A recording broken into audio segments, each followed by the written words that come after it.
There are two main theorems we need to look at with polynomials, the remainder theorem and the factor theorem. So I've written them here and I'm going to show you two examples and then we'll work with them more in class.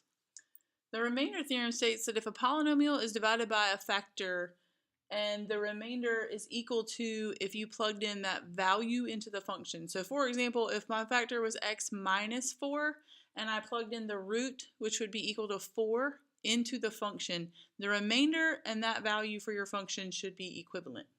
So it's stated formally, if a polynomial f of x is divided by x minus c, which would be that factor, then the remainder is f of c.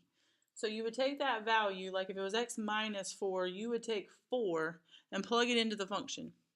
And then that value would equal your remainder you get when you use long division to divide by that factor. It'll make more sense when we look at the example.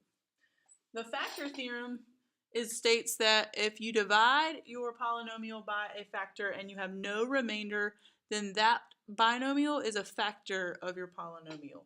So if a polynomial f of x is divided by x minus c, a factor, and there is no remainder, or your remainder is equal to 0, which means there's no remainder, then x minus c is a factor of that polynomial, of that function.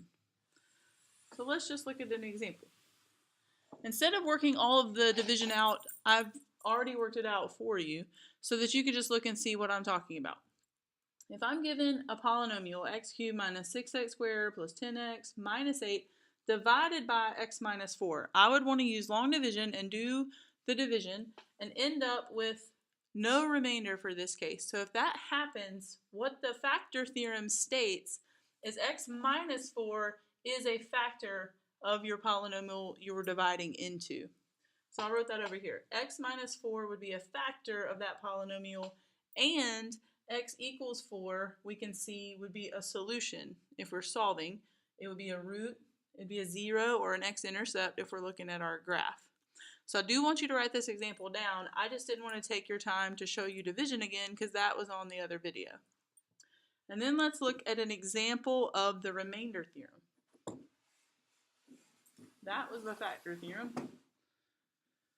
So for our example for the remainder theorem, you take a polynomial function, so we have 3x cubed plus 4x squared minus 5x plus 7. And we want to find the value if we plugged in negative 4 into our function. The remainder theorem states that if you were to plug in negative 4 into the function, you should get the same number you would get if you use long division and you divide by the factor that would have come from. So if your value would be negative 4, the factor it would have come from would have been x plus 4. So I take x plus 4 and I divide it into my function using long division. I get a remainder of negative 101. So all the remainder theorem states is that that number is equivalent to you plugging in negative 4 into x for your original function.